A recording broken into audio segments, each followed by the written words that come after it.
Well, thank you all for being here. We're happy to have you here.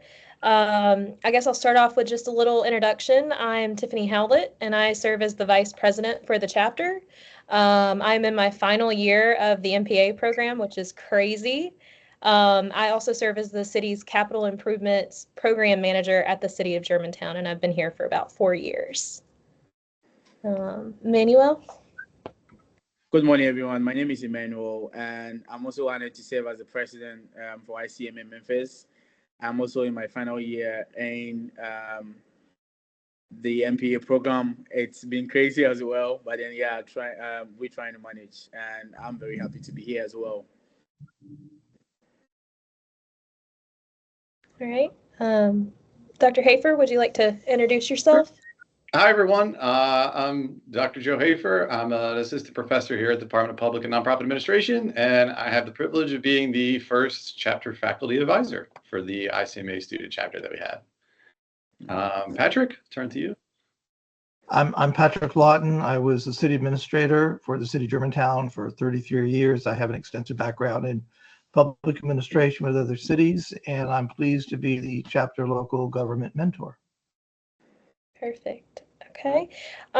So for our agenda today, Dr. Hafer, if you don't mind backing up just a slide. So we did our welcome and introductions. We'll get started with a keynote presentation, and then we'll talk about some opportunities for engagement and growth with the chapter. And then we'll do a little Q&A session if you have any questions you'd like to ask. Patrick, would you like to kick us off? Sure, I will. Good morning, everyone.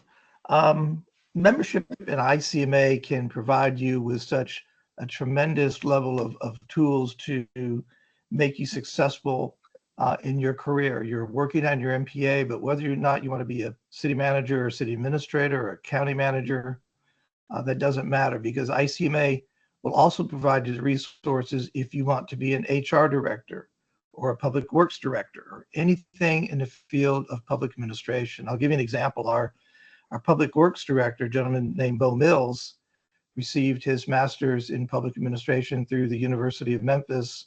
And Bo is now has been a department head for the city of Germantown for a number of years. He actually started out as a backhoe operator, received his undergraduate and his master's degree, and then he went on to become the president of the American Public Works Association, which is a international organization. And Bo had the opportunity to speak at a variety of conferences around the world. So the ICMA membership is not just for city managers or city administrators. It applies to all aspects of public service. Some of the benefits for me early on in my career, of course, we all took budgeting classes as we were working on our MPA, but it wasn't until I got into the, quote, real world that I realized that I needed more assistance than a class on governmental budgeting. ICMA was there to help me navigate those waters. And what does a department budget look like? What does a overall city budget look like? I also took in my MPA class a class on statistics, which I wasn't sure if I'd ever use. It was a very difficult class, but once I got into this whole area of performance improvement and performance management, really understanding how statistics could help me understand trend lines and what's important and when do we need to react to put in a continuous improvement aspect in place. ICMA was there with references. They just have a variety of tools available for you. I want to talk a little bit about my career and how ICMA has helped me. And then I want to talk about current issues today that are facing all of this, and where, again, ICMA can be a tool. And then we're going to take a peek around the corner and talk about some future issues that are going to be confronting you as soon-to-be MPA graduates, and again, where ICMA can assist. I obtained my master's in public administration from Indiana State University in 1981. I attended a city managers conference at that time, or as I was entering the program, and I was convinced that that's what I wanted to do when I grew up. I wanted to be a city manager or a city administrator. And so my track has been along that line, but that doesn't mean you have to, if you get your MPA, you have to pursue that, because there's a variety programs that you can work on. For example, Tiffany is our capital improvements manager. She's working on her MPA. The skills she's learning in there are going to help her in her job. Absolutely. I had a job when I was getting my master's, and that was with a regional planning agency in Indiana. It covered 5 counties, and the cities in those counties were kind of poor rural counties. And my job was to work with them on applying for small city community development block grant programs. These were not entitlement communities, so we had to write competitive application. But the feeling of satisfaction that I received in administering these grants, once we received them, and the impact it made on the community was tremendous. Whether it was a new street or a sewer line or a water line, you're impacting people. And in the MPA program, I think the benefit that you get out of this is your ability to help people. And at the end of the day, put your head on a pillow and say, you know, I did a good thing today. I helped people. I helped communities. Again, the work was very rewarding, and ICMA gave me the tools I needed to help write those applications. And then at the end, write what's called a grantee performance report. And you have to report this to HUD, and you got to cross every T and dot every I at the end of the grant funding. About 6 months before I graduated, my wife and I were married out of undergraduate school. She was teaching, and in between undergrad and graduate, I actually washed cars at a car lot, getting the new cars ready for the customers. But when I started my MPA program, I was able to work for that regional planning agency. But prior to graduation, it was time to move on from the regional planning agency. I had my MPA in hand. I did my thesis on capital improvements planning, and ICMA was a huge tool helping me understand the whole capital improvement process. I worked with a small community to do that. But as I was looking to apply my skills and move to kind of in my career progression, ICMA offers a tremendous tool, and that is the job opportunities that you will find listed in one of their publications. And it's not just for city managers or for city administrators. It covers a variety of positions, from public works directors to HR directors to finance directors. Everything is included in there, and they're across the country. They could be in our local state of Tennessee, but also they're going to be across the country. So I applied for a position in Salinas, California. If you're familiar with Salinas, it's in Monterey County. On the coast is Carmel by the Sea and Monterey. It's just an incredible area of the country. But Salinas was the hardworking agricultural community in Monterey County, the Salinas Valley. If you're a Steinbeck fan, it's where John Steinbeck wrote East of Eden, Grapes of Wrath, Sweet Thursday, just incredible books about the people who lived there. But I wouldn't have known about that job opportunity had it not been for ICMA. And knowing what the qualifications were for that position. I came as a management assistant, and again, I was working with the city's community development block grant program, which is an entitlement community. Entitlement means that you are getting funds directly from the federal government, not on a competitive basis. But ICMA also helped me navigate those waters as well with the resources they had available. After working for the city of Salinas, again, I wanted to move on and improve my career. And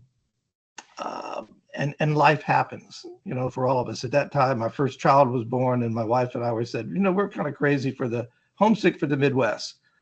So again, I had plenty of job opportunities available. I had to apply for them, obviously, but I was able to receive a position with the city of with Champaign, Illinois, in the community development department. Again, I've got this community development block grant, but at the same time, the city manager said, I want to move you into the budget office as well. So I was kind of wearing multiple hats. So I learned a lot about budgeting at that time. And I was also managing the community development department. I also worked in solid waste and spent 2 weeks at a landfill talking to the truck drivers and saying, what is in your truck? How much? We were working on a recycling program. And I didn't know a whole lot about recycling and landfill operations. What a huge part this played in the overall aesthetics of our community. But again, ICMA was a huge resource for me to understanding about solid waste flow, how to set up a recycling program, all of those things. And again, it greatly improved my knowledge base. I can't say enough good things about it. But in 1988, and I loved my work there in Champaign. It was a great community. It was a university town, University of Illinois there. But again, I wanted to progress in my career. ICMA helped me to pursue my next goal. And so looking through the publication, I was in Champaign for about 4 years. A position came up in Germantown, Tennessee as the assistant city administrator. And so I applied for the position. But with the skills that I had learned in budgeting and community development and a number of those areas, I applied for the job, and fortunately, I was offered a position. So my wife, my family, and now 2 kids, we moved to Memphis and into Germantown. And Germantown has a strong reputation for doing the right things right. So I knew there was some pressure on me to get in there and work hard, work my tail off. I was given a lot of different responsibilities. I was actually the HR director as well. It was before the city had an HR department. And again, ICMA was a great tool for me to learn about everything that was associated with HR.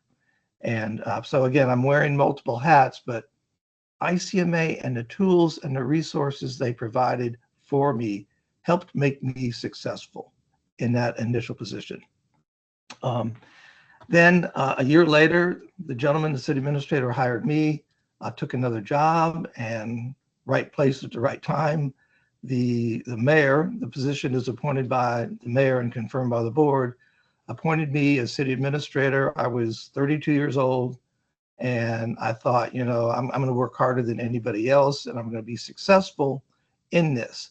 You can imagine running a city. There's so many different aspects to it, from the police department to the fire department to code to courts to HR, public works, community development, economic development.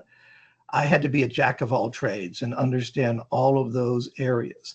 I also learned how to build personal and lasting relationships, which is so critical in this profession, because if you don't have that, you're not going to have the respect of the people that you work with. ICMA through conferences. I'm now going to ICMA conferences, and the conferences offer such a smorgasbord of things to help make you successful. And it's all cutting edge stuff. It's not things that happened 10 years ago, but it's things that are happening today. And my membership in ICMA allowed me to attend those conferences, but it also gave me the tools and the resources that I needed, again, to be successful in my career goals. And I think it's one of the things that led to my long tenure with the city, because again, I'm building relationships not only with the department heads that I was working with, because they were all older than me, and I'm the kid coming in, but they were in their 40s and 50s. But again, effective relationships. And ICMA has programs and seminars and webinars on how to do that type of thing. But I also learned during that period of time through ICMA how to be a good steward of the public resources that the public entrust you with. They had webinars and programs on how to build that credibility with your community, because again, these are tax dollars that they've entrusted us with. I think one of the reasons city managers and sometimes the profession is no longer than 5 or 6 years, because managers and administrators, they get caught up in themselves. They forget what their job is, and they think they're making policy and adopting policy when they're not. We're advising the elected officials on how to make public policy. ICMA helped me understand that unique difference, the role of the city manager or the city administrator versus the role of the governing body. That was extremely helpful. So I retired in 2021. The pandemic hit, and I was at age 65. The pandemic hit in 20, and because of my respect for the community and the love of the people there was no way I was going to leave the city when I was 62 in the middle of a pandemic. And so we did some amazing things during that period of time. One of the things I've learned during the way, and again, ICMA is right there, is process improvement. Looking at a process and understanding every step of the way and how to make it successful.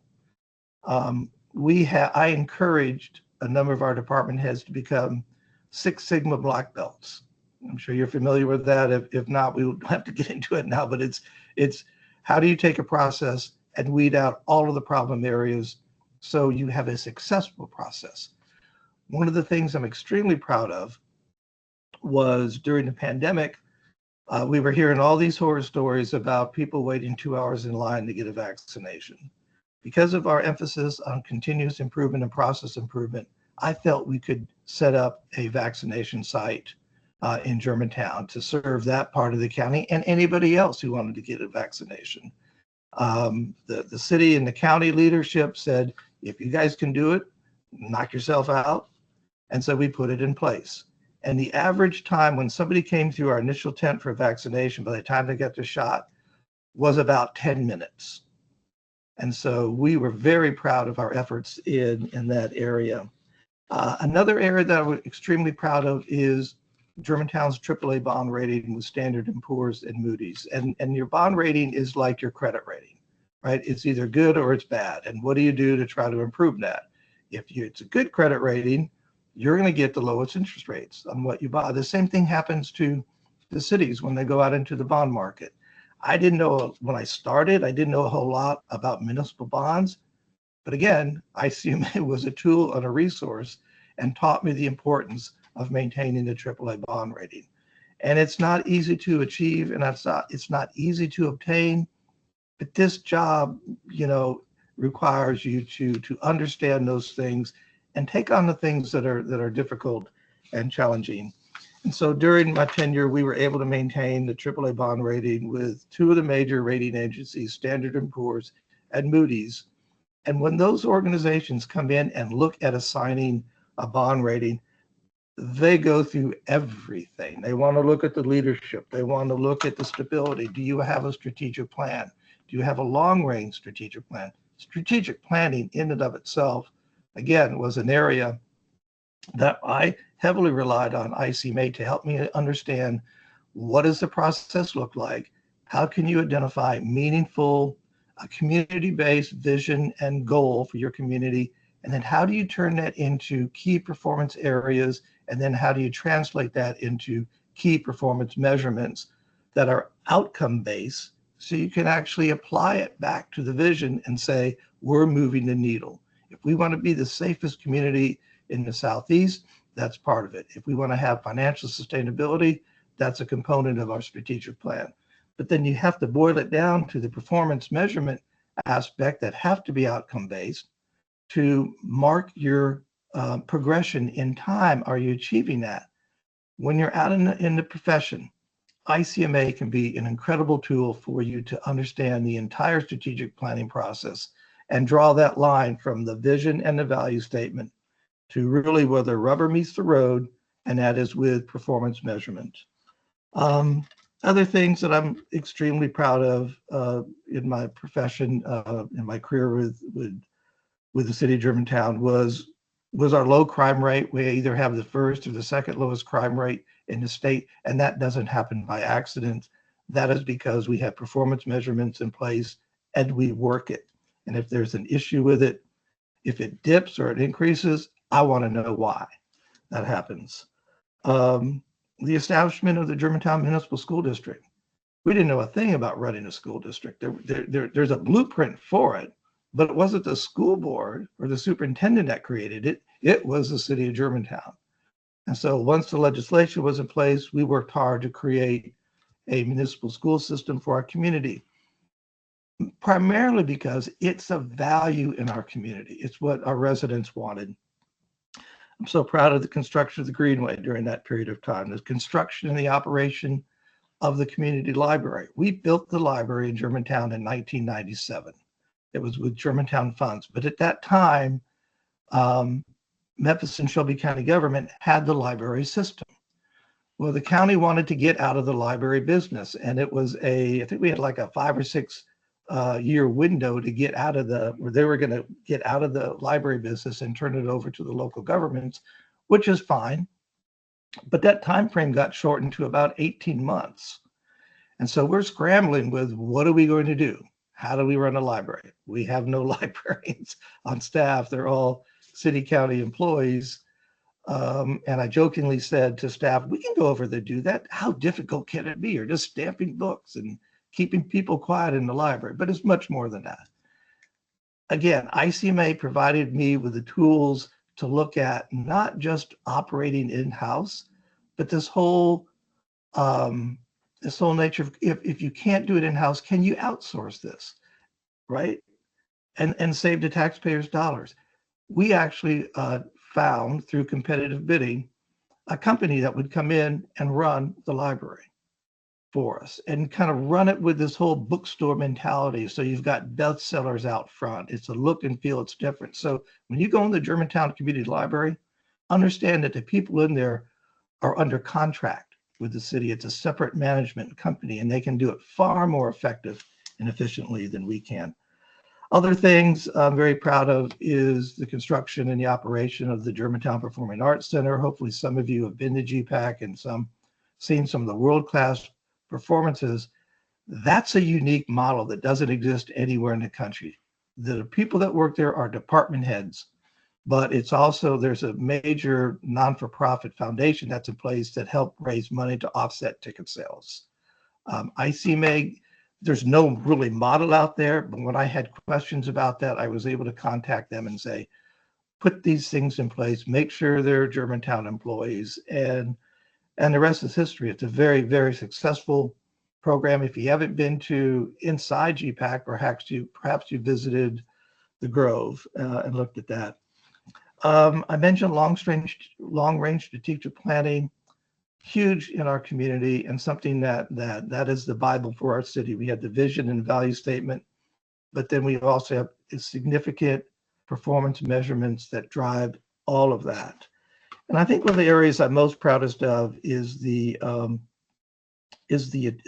took 10 years to get there, but it is the achievement of the Malcolm Baldrige Quality Award. The Malcolm Baldrige Quality Award is the only presidential honor that is given to organizations, public or private, across the country who apply that demonstrate performance excellence and continuous improvements. I won't get into all the details about it, but I first learned of the Malcolm Baldrige program at a conference, at an ICMA conference, where they were talking about, hey, it's not just for the private sector, right? When you think about FedEx and the quality program that they offer and their on-time delivery, they are a Malcolm Baldrige Award winner.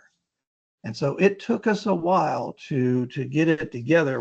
Again, another area where I heard about the Malcolm Baldrige Award was during the conversations about metro consolidation, city and county consolidation. And there was a presentation made to the membership of that group about, hey, if you're going to redo this and put together a new charter, why not focus on continuous improvements and performance excellence and adopt the Baldrige principles? They work in the private sector. They absolutely work in the public sector as well. And again, in all these endeavors, as a student and as a professional, ICMA was there to help guide me, guide our organization in pulling these things together. I want to talk a little bit about now some things that cities are facing, and when you're out and working in your profession that you are going to encounter as well. Just a little brief history about the ICMA program. The first city manager program that was adopted by ordinance was in Staunton, Virginia in 1908. ICMA was founded in 1914, and I'll read this quote: to promote the efficiency of city managers and municipal work in general. It really came out of this whole progressive movement during that period of time where ICMA emerged, where cities and counties were looking for more professionalism in the organization at every aspect, not just at the city manager level. Again, as I mentioned, in HR and finance and police and fire and community development.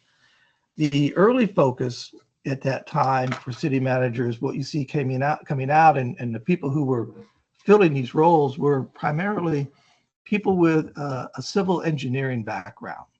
They were the early pioneers as city managers, and primarily because if you think about that period of time, road conditions were deplorable. Many cities and counties did not have effective water and wastewater treatment plants. A number of things where you would think a city engineer could come in and tackle these programs. However, much attention was also paid to hiring professionals in all walks of life, not just at the city manager level, who understood the value of public service and wanted to contribute to that. Obviously, today's challenges have grown in proportion and are, today they're greater and even more demanding than ever as professionals in any department within city government. And I just want to give you some representative examples. Here's one. Balancing your budget with state and fiscal challenges. Remember, cities are creatures of the state. We don't exist as a city unless the state of Tennessee or the state of Arkansas or any state across the country grants a city its operating charter. And in that charter, it says these are the things you can do. These are your express powers, and these are the implied powers, the things that you do to make those things happen. And when in doubt about any of that, it rests with the state. So the state has control over what we do. And so when you see stories in the news about state wanting to get involved in this or the state wanting to get involved in this, remember, we are creatures of the state.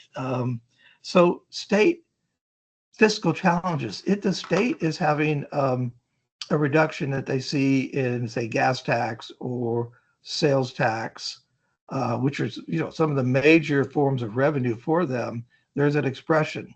When Nashville sneezes, cities will catch a cold, because they're going to look to balance their fiscal issues and problems, if they have them, on the backs of cities and towns across the state, which means we may not get as much revenue coming towards us.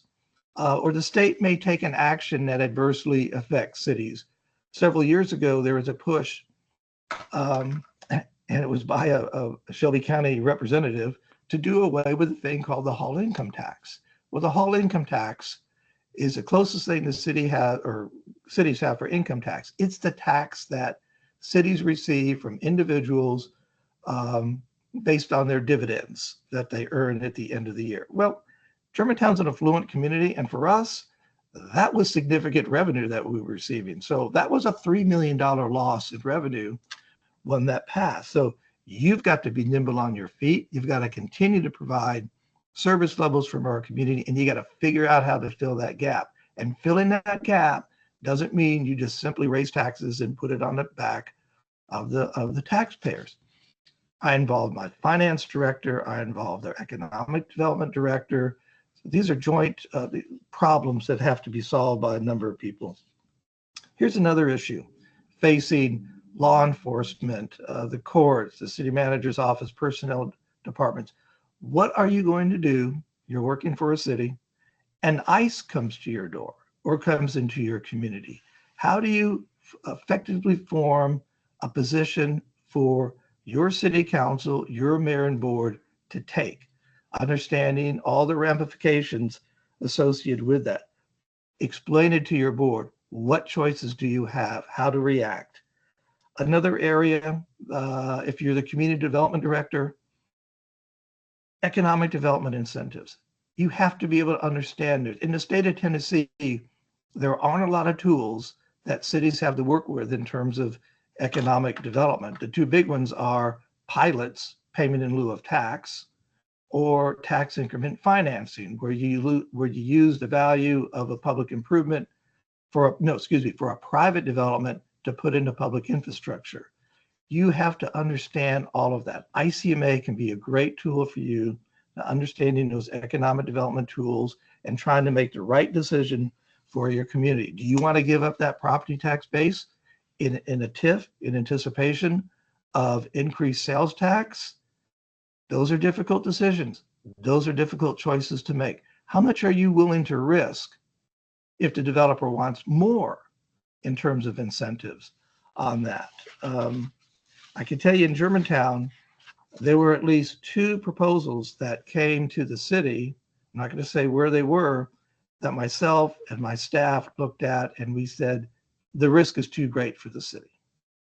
At the end of the day, I didn't want the city, holding the bag if a development went up. I mentioned about the bond rating already.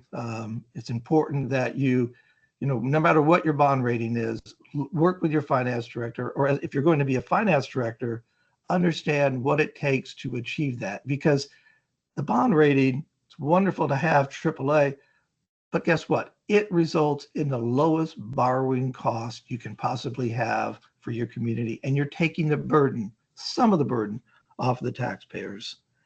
Here's another one: establishing good working relationships with your elected officials. You may not like them, but guess what? You got to work with them. They're the ones who are elected by the people, and you have to form those effective working relationships with them. They are the ones who adopt the policy. It's our job to provide them with the best information, and hopefully they'll make the right decision. But at the end of the day, whether you're the public works director, the HR director, the finance director, you have to implement those policies. Staying current with all the various federal mandates that are out there, and these are just a few. These are going to affect department heads in public works and HR, groundwater protection, protecting our drinking water. Oftentimes, these federal regulations come with, here's the mandate, but there's no funding. So you have to figure that out as well. Clean water requirements, solid waste disposal, making sure that if you're the public works director and you're assigned over public works, over sanitation, making sure that gets in the correct landfill and it's treated correctly. ADA, understanding the Americans with Disability Act and how you have to come in compliance with all those various rules and regulation. And finally, OSHA, coming in compliance in the HR department and risk management to make sure that our people are safe. And the feds in the state will monitor your compliance with all these areas. Just a couple more, and then I'll talk about what I see around the corner. Cybersecurity, obviously, if you're the IT director, you need to be able to protect the data. And we have a lot of information on the residents that live in our community. And if you're the IT director, you need to make sure that that is protected, and also protect the city from ransomware. Again, ICMA has resources to help you understand all those areas, particularly from the public safety side of things. 2 others that I'll just touch on. If you're the HR director and you've got your MPA and you're new to the organization, you need to ask the question, does our organization have an ethics policy, right? The public is going to hold us all accountable. And does it clearly define what ethical behavior is and how infractions will be investigated? And also, I think more importantly, does the policy identify a method for any employee in the organization to be able to report, theft of public property, misuse of public property, sexual harassment? Is there a method by which that employee can come in a very safe environment, talk to the HR director, and not feel any type of repercussions because they went across the hall? You have to protect the interest of your employees. And then how does your organization, if you're the risk manager, for example, you've got your MPA and you love this work, you want to be a risk manager, how does your organization understand the risk You know, these are public dollars we're working with, and we don't want to use them. We want to use them wisely. But how do you understand the risk that is facing your community? And also, we got to grow a little bit, but how do you understand and take intelligent risk in your organization? You know, are these, you're taking intelligent risk? You might say, well, it's consistent with our strategic plan, and maybe we should take a look at it. Did you do a cost benefit analysis on it with your finance department to say, does this make sense? And is this in keeping with what we can do in terms of the charter? And then finally, is there a way for us to evaluate the program, the risk, if you will, over a period of time? Every one of these areas that I identified, ICMA has a resource for you, whether it's written material, books on the subject, conferences. So y'all need to think about, ICMA is not just for city managers. It is for everybody. Say at a department head level and below in key management positions throughout the organization who need to understand and need to have a resource they can go to. The other thing about ICMA, cities across the country that I've found is they love to share information. If I were to call up, and I did this when we were working on our Baldrige Award, there are only 4 cities in the country that achieved the Baldrige. I called a city manager friend of mine who achieved it in a city in Fort Collins, Colorado. And cities you will find, I don't care if you're a city manager, capital improvements manager, Tiffany, call those cities and say, I got a problem, I'm working on this. And guess what? You will be flooded with information about a particular topic. Cities are always willing to help one another and provide that. And you can find those cities, again, through ICMA. Anyway, I can't say enough good things about the membership. I just want to talk a little bit about what's around the corner. Did you know that you can actually get a degree as a futurist in some colleges across the country? I am not a futurist, but I can tell you what I see and what a lot of city managers see that are around the corner and things that we need to be aware of. I think we know that obviously our society is going to rely more and more on technology and artificial intelligence. We need to have people trained in that profession who understand it. And ICMA has got some cutting edge information about what does all that mean and how it could possibly impact cities. So we know technology is only going to grow and grow in importance, and the role of the IT director and educating people in that area is going to be critical. We also know that, looking around the corner, that the importance of education is only going to grow more and more for our children and for our cities. And it's critical that if our state and our country is to be competitive, we must understand and embrace that. Another area that we know in the future, we also know that we are going to live much longer. So how do we prepare for all the resources that people are going to need as we continue to age and grow older and older? What does that mean to us as a society? Are we going to be prepared for that now? There are tools and resources, again, through ICMA, if you dig down, that you can find. And early on in my profession, I learned this term. It's called sustainability. And I would say this over and over again to my people in Germantown, that we need to build a sustainable community. And sustainability in terms of three areas. We need to build social sustainability. We need to build environmental sustainability. And we need to build financial sustainability. And the classic definition of sustainability is we need to use the resources that we've been entrusted with today wisely so we don't compromise the future generation. ICMA has a ton of information about sustainability. So think about that, using our resources today. We can't blow through our finances. We have to treat the environment with respect, and we have to have the proper social programs and state. I used to call that the triple bottom line, right? Cities don't make a profit, but we can demonstrate how we're doing in this triple bottom line. And so sustainability is important, but I also have grown now to understand that building resilient communities is absolutely necessary. When I say resilient, I'm talking about the need to bounce back from a natural disaster, a man-made disaster, and I'm going to steal from the former president, we got to build back better. Let's take what's happened in the horrible wildfires in California. You know, they just can't go back to business as usual. How do they build a resilient community? And it's going to take everybody in that city, not just the mayor's office. It's going to take everybody to figure out, if we're going to rebuild, how do we build resiliency into this? We had the problem. All right, let's not bury our heads. We have to find solutions, and then we have to act on all those things and build resiliency. That's an example, but there's ways that you can build resiliency throughout the entire organization, and that takes everybody in the organization. Resiliency is something that ICMA has talked a lot about over the past couple of years.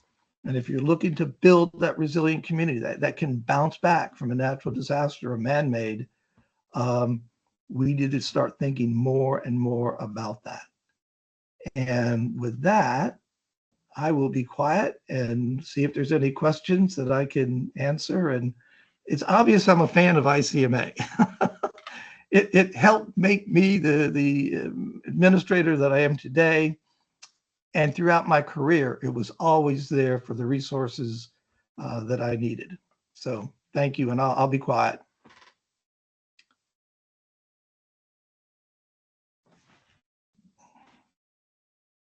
I think you're on mute, Tiffany. So sorry. Thank you, Patrick. Thank you for sharing with us today. And with that, we'll move over to opportunities for engagement and growth with the chapter. Dr. Hafer, would you like to share a little bit about the chapter and ways that individuals can get involved if they'd like to?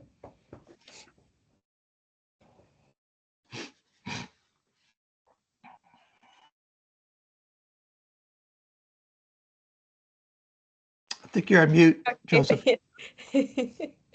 Sorry, guilty as charged. So thanks, Tiffany. And I want to say thank you, Patrick, for your insight on ICMA. As you know, as he went over, there's something for everybody in ICMA, anybody that's sort of even touches local government. So, and it's one of the associations that has been around the longest, one of the strongest, and it is very rich resources that can provide to you. So what I wanted to talk about a little bit quickly is the student chapter that we have just recently started and the program that they have at ICMA for the student chapters. So while ICMA itself is over 100 years old, the student chapter program has just started about 15 years ago.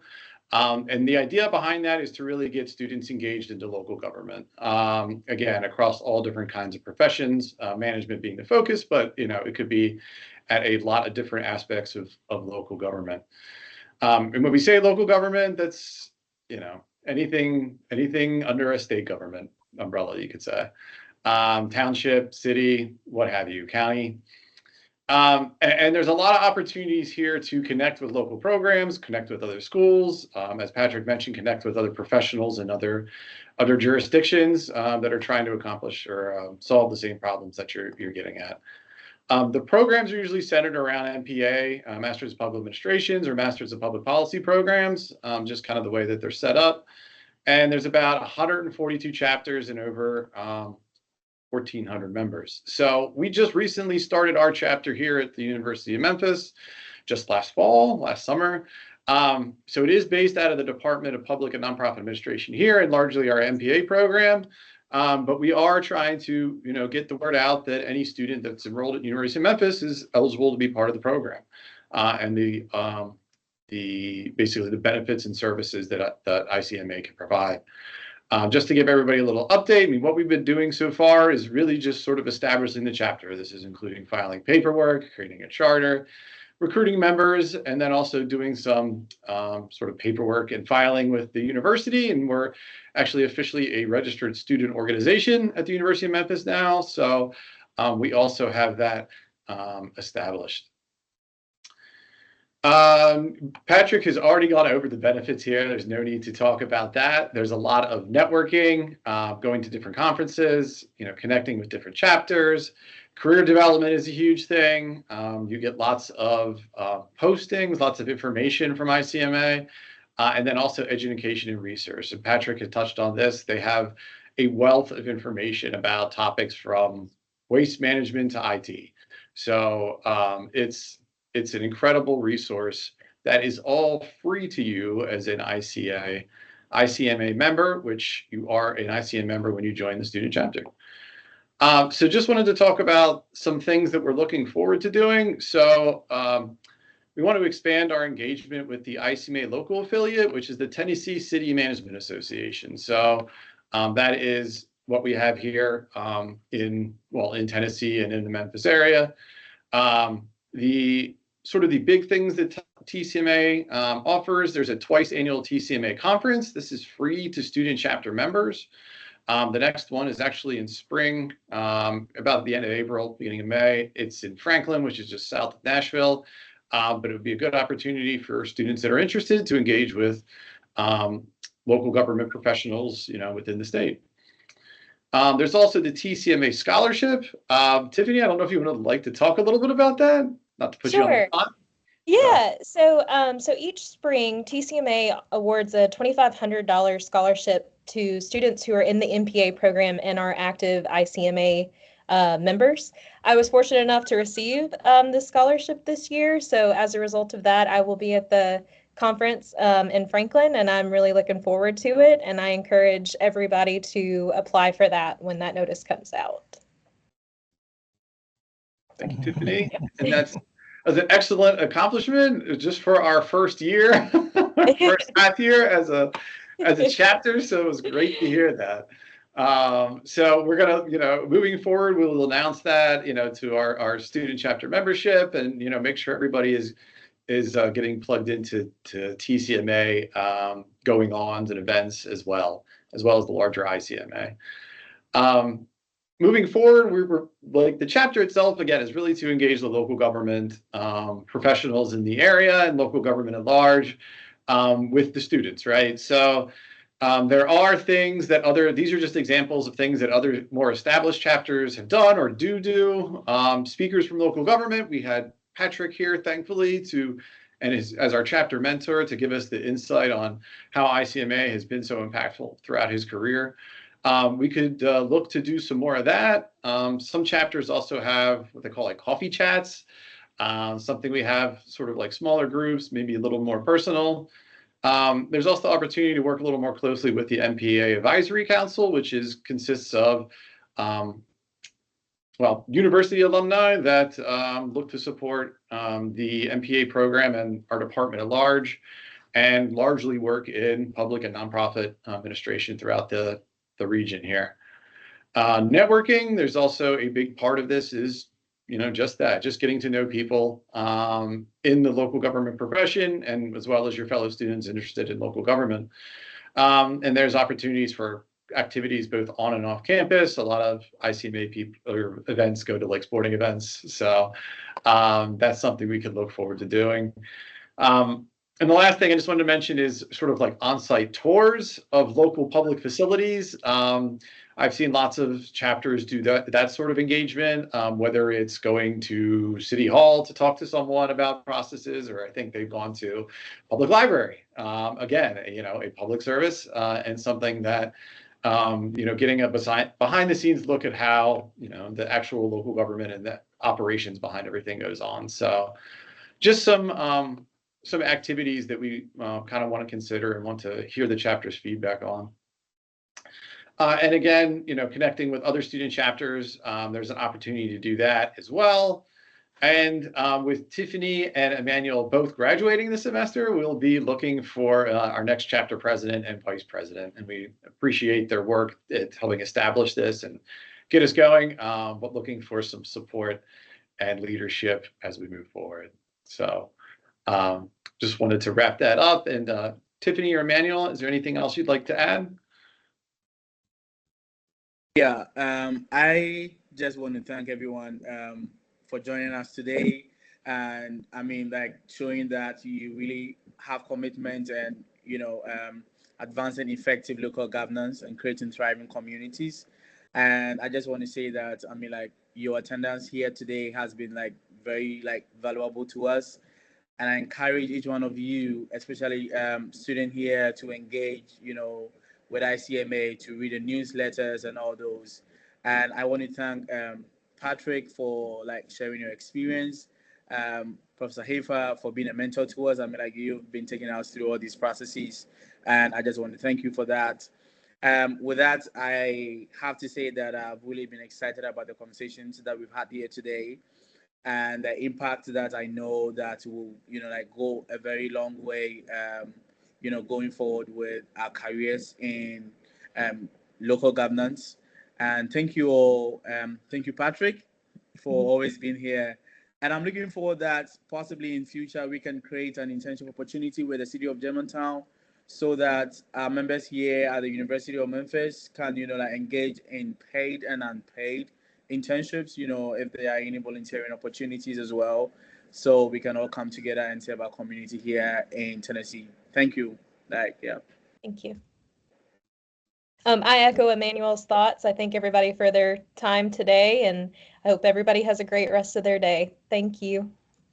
Thank you. I guess we were on time today. Yes. Yeah. Okay.